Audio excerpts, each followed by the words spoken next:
नमस्कार दोस्तों, सीरियल आपकी नजरों ने समझा कि आज के एपिसोड में हम देखेंगे कि दर्श अकेले धीरे धीरे घोड़ा चलाने लगा है। ट्रेनर उसकी प्रोग्रेस से बहुत खुश है। वहां मौजूद एक लड़का वीडियो बना रहा है। उसे लगता है कि एक ब्लाइंड आदमी घोड़ा चला रहा है, ये वीडियो वायरल हो जाएगा। ट्रेनर उससे कहता है कि वीडियो मत बनाओ। दर्श भी कहता है नहीं यार, वीडियो मत बनाओ। ट्रेनर उसके पास जाता है उसके फोन से सारा वीडियो डिलीट करने के लिए, और इस बीच दर्श घोड़े के साथ अकेला रह जाता है। घोड़ा एकदम से बेकाबू हो जाता है। दर्श घोड़े को संभाल नहीं पाता है क्योंकि अभी वो पूरी तरह से ट्रेन नहीं है, और घोड़ा सरपट भागने लगता है। ट्रेनर भी पीछे पीछे भागता है, लेकिन घोड़ा बेकाबू हो चुका है। इधर नंदिनी को याद आता है कि दर्श के अकाउंट से 1 लाख रुपए का पेमेंट किसी हॉर्स ट्रेनिंग इंस्टीट्यूट के नाम पे कटा हुआ है। वो समझ जाती है कि दर्श उसका बचपन का सपना पूरा करने गया है। आखिर उसने रितेश की बात को बहुत सीरियसली जो ले लिया था। वो घबरा जाती है और जल्दी से बाहर निकलती है, गाड़ी में बैठती है और वो भी हॉर्स ट्रेनिंग इंस्टीट्यूट के लिए निकल जाती है। शोभित बाहर खड़ा है। वो सोचता है कि भाभी इस वक्त इतनी जल्दी में कहाँ जा रही हैं। नंदिनी भागी भागी उस जगह पर पहुंचती है, देखती है दर्श का घोड़ा बेकाबू हो गया है और कोई बड़ा हादसा हो सकता है। वो घबरा के उसको आवाजें देती है कि मुसीबत जी संभालिए, जल्दी से किसी तरह से घोड़े को रोकिए। दर्श उसकी आवाज सुनता है और कहता है कि नंदिनी तुम यहाँ पर क्या कर रही हो, तुम घर जाओ, रास्ते से हट जाओ, तुम्हें चोट लग जाएगी, घोड़ा कहीं तुमसे ना टकरा जाए। नंदिनी देखती रास्ते में बहुत बड़े बड़े पत्थर पड़े हैं, जल्दी से पत्थर हटाती है।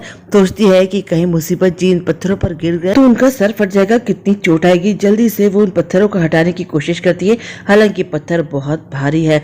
इससे पहले कि दर्श का घोड़ा उन पत्थरों के पास पहुंचे, नंदिनी पत्थर हटा देती है।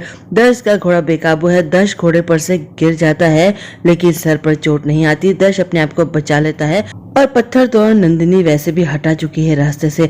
नंदिनी उसे उठाती है। ट्रेनर भी भागा भागा आता है। सब दर्श से पूछते हैं कि चोट तो नहीं लगी। दर्श कहता है कि अरे नहीं, कुछ नहीं हुआ, मैं बिल्कुल ठीक हूँ, लेकिन मैं गिव अप नहीं करूंगा। ट्रेनर से कहता है मैं फिर से कोशिश करूंगा। नंदिनी कहती है कि क्या जरूरत है ये सब कुछ करने की, क्यों किया आपने ये सब कुछ, अरे आपको चोट लग जाती तो क्या होता। दर्श कहता है कि नंदिनी तुम घर जाओ, तुम्हारा बचपन का सपना था ना कि तुम्हारा प्रिंस चार्मिंग घोड़े पर बैठ कर आएगा, तो अब तो मैं घर तभी आऊंगा जब मैं घुड़सवारी अच्छी तरह से सीख जाऊंगा, घोड़े पर बैठकर ही आऊंगा तुम्हारे सामने। नंदिनी कहती है कि क्या बचपना कर रहे हैं आप, अरे मेरा बचपन का ऐसा कोई सपना नहीं था, वो सिर्फ मेरा बचपना था, और मेरा सपना पूरा करने के लिए आप अपनी जान को जोखिम में क्यों डाल रहे थे। अगर आपको कुछ हो जाता तो मेरा क्या होता, मिल, पापा, पूरा परिवार, उन पर क्या बीतती, एक बार भी आपने सोचा था। दर्श कहता है कि यही तो प्रॉब्लम है, तुम्हें ऐसा लगता है कि मैं तुम्हारा कोई भी सपना पूरा ही नहीं कर सकता। तुम्हें लगता है कि मैं कमजोर हूँ, मैं परफेक्ट नहीं हूँ। ऐसा नहीं है, मुझे कोशिश करने दो, मैं तुम्हारा सपना पूरा कर सकता हूँ। नंदिनी कहती है कि मुसीबत जी ये आप कैसी बातें कर रहे हैं। उसकी आंखों में आंसू आ जाते हैं। एकदम से जाकर दर्श से वो लिपट जाती है। दर्श भी कुछ पल के लिए चौंक जाता है कि ये क्या हुआ। नंदिनी कहती है कि मुसीबत जी ऐसी बातें अगर आप करेंगे ना तो मैं फेल हो जाऊंगी, आप किसी से कम नहीं है, ऐसा क्यों सोचते हैं आप, मेरे लिए आपने अपनी जान जोखिम में क्यों डाली, अगर आपको कुछ हो जाता तो मेरा क्या होता। दर्श कहता है कि नंदिनी इसका मतलब तुमने मुझे माफ कर दिया, अब तुम मुझसे नाराज तो नहीं होना।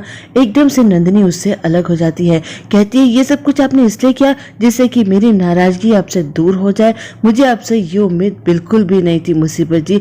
आपने मुझे सेक्रेटरी बनाने का ड्रामा किया, ये सब कुछ चल रहा था आपके मन में, आपको लगा कि आप मुझे इम्प्रेस करने के लिए कुछ करेंगे और मैं आपकी बाहों में आ जाऊंगी। आज आपने जो हरकत की है ना और जो आपके मन में चल रहा है, ये जानकर मुझे बहुत दुख हुआ है।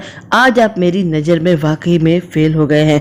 दर्श उसे रोकने की कोशिश करता है, कहता है नंदिनी मेरी बात सुनो, लेकिन नंदिनी अब उसकी एक नहीं सुनती है, वहां से चली जाती है। दर्श परेशान होकर घर आता है, नंदिनी को आवाजें दे रहा है, लेकिन नंदिनी घर में नहीं है।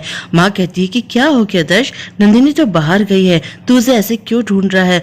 दर्श कहता है कि नहीं माँ, नंदिनी मुझे छोड़कर चली गई है और मुझे लगता है कि इस बार हमेशा के लिए चली गई है, अब वो मेरी जिंदगी में वापस नहीं आएगी।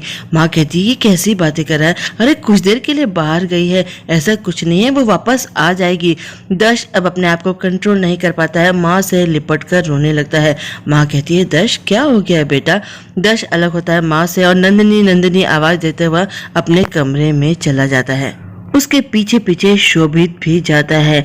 चाची माँ से कहती है कि वो कितना परेशान है, उसे सब कुछ बता देना चाहिए। माँ कहती है कि नहीं बता सकती, मैंने नंदिनी से प्रॉमिस किया है। ऐसी कौन सी बात है जो माँ उससे छुपा रही है, ये हमें बाद में पता चलेगा। खैर हम देखेंगे कि नंदिनी रितेश के पास जाती है और उससे मदद मांगती है। रितेश कहता है कि बिल्कुल, मैं तुम्हारी हर तरह से मदद करने के लिए तैयार हूँ। शोभित हर जगह पता लगाने की कोशिश कर रहा है, airport, bus stand, railway station, कहीं भी नंदिनी का कुछ भी पता नहीं चल पा रहा है। दर्श कहता है कि नंदिनी और मेरे बीच में सब कुछ ठीक होने लगा था, वो मेरे करीब आने लगी थी, लेकिन मेरी बेवकूफ़ी की वजह से वो एक बार फिर से मुझसे दूर चली गई है। मैंने उसे एक बार फिर से खो दिया है। शोभित रितेश को मैसेज करके नंदिनी के बारे में पूछता है। रितेश का रिप्लाई आता है कि हाँ, वो अभी यहीं थी लेकिन अब चली गई है। शोभित अपने भाई से कहता है कि भाई, भाभी मिल गई है, वो डॉक्टर रितेश के पास थी। ये सुनकर दर्श की जान में जान आती है कि थैंक गॉड अभी वो शहर छोड़कर नहीं गई है। शोभित अपने भाई को भड़काने की कोशिश करता है। कहता है कि भाई, आपको बुरा लगा होगा ना कि भाभी रितेश के यहाँ चली गई है आपको छोड़कर, लेकिन वो उसका बचपन का दोस्त है और आप तो कुछ महीने पहले ही उसकी जिंदगी में आए हैं, तो जाहिर बात है कि रितेश के साथ वो ज्यादा कंफर्टेबल होगी, उसके ज्यादा क्लोज होगी। दर्श सोच पे पड़ जाता है, लेकिन तभी उसे नंदिनी के हाथ की बनी मिठाई की खुशबू आती है। वो कहता है नंदिनी के हाथ की बनी मिठाई, इसका मतलब नंदिनी आ गई। वो फिर से चला जाता है। अब शोभित सोचता है कि मैं क्या करूं, नंदिनी नंदिनी नंदिनी, इनके दिमाग से तो भाभी जाती ही नहीं है। दर्श हॉल में जाता है, नंदिनी को आवाजें दे रहा है। कहता है नंदिनी आ गई है ना, उसने मेरे लिए मिठाई बनाई है। माँ कहती है कि ये बात तो सच है कि मिठाई नंदिनी के हाथ की है, लेकिन नंदिनी यहाँ पर नहीं है। पूरा परिवार वहाँ इकट्ठा है, गुण भी है और एक प्लान बन चुका है जिसमें गुण को भी पूरे परिवार का साथ देना पड़ रहा है। शोभित गुण से कहता है कि तुम यहाँ पर क्या कर रही हो। वो कहती है कि क्या करूँ, मॉम ने कहा था इसलिए मुझे उनका साथ देना पड़ेगा। दर्श अपनी माँ से कहता है कि माँ, मुझे परेशान मत करो, बताओ ना नंदिनी कहाँ है। माँ कहती है कि रिलैक्स, इतना क्यों बेचैन हो रहा है, नंदिनी मिल जाएगी। जरा इन मिठाइयों को तो छूकर देख, इसी में तुझे कुछ क्लूज मिलेंगे और तुझे नंदिनी तक पहुंचाएंगे। वो उसका हाथ पकड़ती है और मिठाइयों के ऊपर उसका हाथ रख देती है।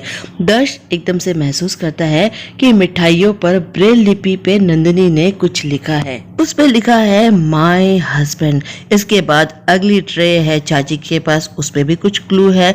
उसके बाद गुण कहती है कि दर्श भाई, मेरे पास भी है। सब जगह ब्रेल लिपि से कुछ कुछ लिखा है, सेंटेंस जोड़ जोड़ कर बनाता है, तो उस पर लिखा है माय हस्बैंड इज।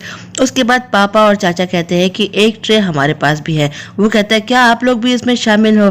खैर वो उनकी ट्रे भी छू कर देखता है, उसमें एक एरो बनी हुई है। कहता है ये सब क्या मजाक है, बताओ ना नंदिनी कहाँ है। कोई उसे कुछ नहीं बताता, सब हंसते हैं।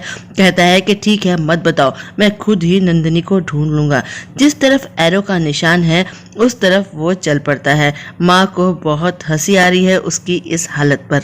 दर्श नंदिनी को ढूंढता ढूंढता बाहर जाता है। नंदिनी अपनी चूड़ियां खनकाती है और उसे ये एहसास दिलाती है कि वो उसके आसपास ही है। नंदिनी के पास भी मिठाइयों की एक ट्रे है जिस पर ब्रेल लिपि से लिखा है परफेक्ट, यानी कि पूरी लाइन बनती है my husband is perfect. Nandini कहती है कि मेरे हस्बैंड बिल्कुल परफेक्ट है, किसी से कम नहीं है। मेरी नज़र में पास फेल होने की कोशिश आप क्यों करते हैं? मैं क्या कोई मास्टर नहीं हूँ जो किसी को पास या फेल करूंगी? आप दूसरों के जैसे नहीं हैं, बल्कि आप उनसे 2 कदम आगे हैं। आंखों वालों में से किसी की इतनी हिम्मत थी कि तूफान में आकर मेरी जान बचाए, लेकिन आपने मेरी जान बचाई और गड्ढे से आपने मुझे बाहर निकाला। सारे आंखों वाले वहाँ खड़े खड़े मेरा मजाक उड़ाते रहे, तो आप अपने आप को किसी से कम क्यों समझते हैं? अरे आप तो उन सब से बेहतर है, कभी भी अपनी तुलना किसी से मत करिएगा।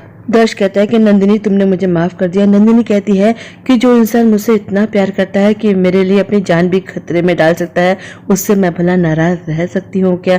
दोनों के बीच के सारे गिले शिकवे मिट जाते हैं। नंदिनी दर्श की बाहों में समा जाती है।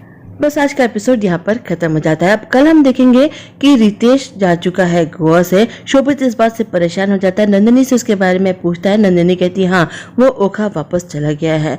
अब तो शोभित का बुरा हाल हो जाता है, क्योंकि रितेश को ही तो मोहरा बना के वो नंदिनी और दर्श के बीच में दूरी पैदा करना चाहता था। आज बस इतना ही, कल फिर मिलते हैं। आप मेरे चैनल को लाइक करें, शेयर करें, सब्सक्राइब करें। मैं चलती हूँ, बाय।